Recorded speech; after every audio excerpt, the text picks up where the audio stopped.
The King's retreat to Sandringham marks the post-coronation regime change, a royal expert has said.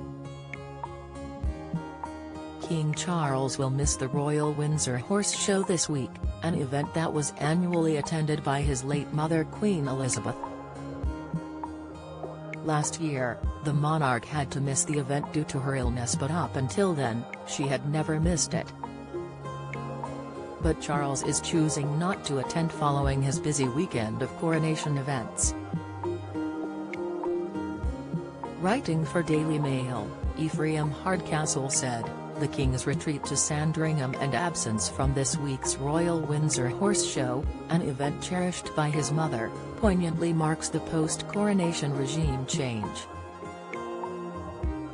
The first show in 1943, to raise money for the war effort, was attended by her, Queen Elizabeth, with sister Margaret and her parents.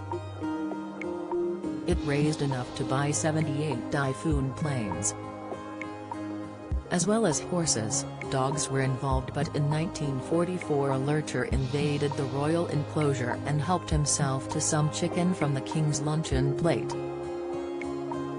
George VI was volubly upset and canines were outlawed. The late Queen, a dog lover, maintained the ban and they've never been allowed since.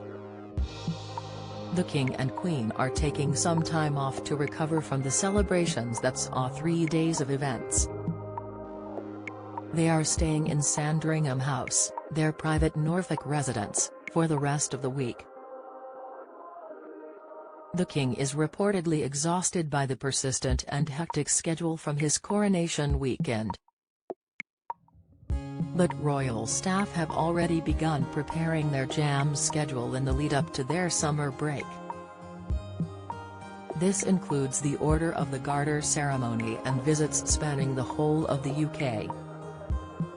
A brief overseas state visit is also anticipated in the autumn, possibly their trip to France, which was postponed at the last minute in March as a result of civil unrest in the country.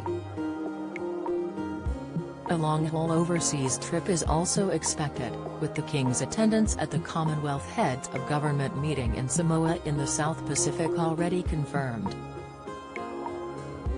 Located halfway between New Zealand and Hawaii, almost 10,000 miles away, it will be a grueling journey for the King and Queen who, by then, will be 75 and 76 respectively.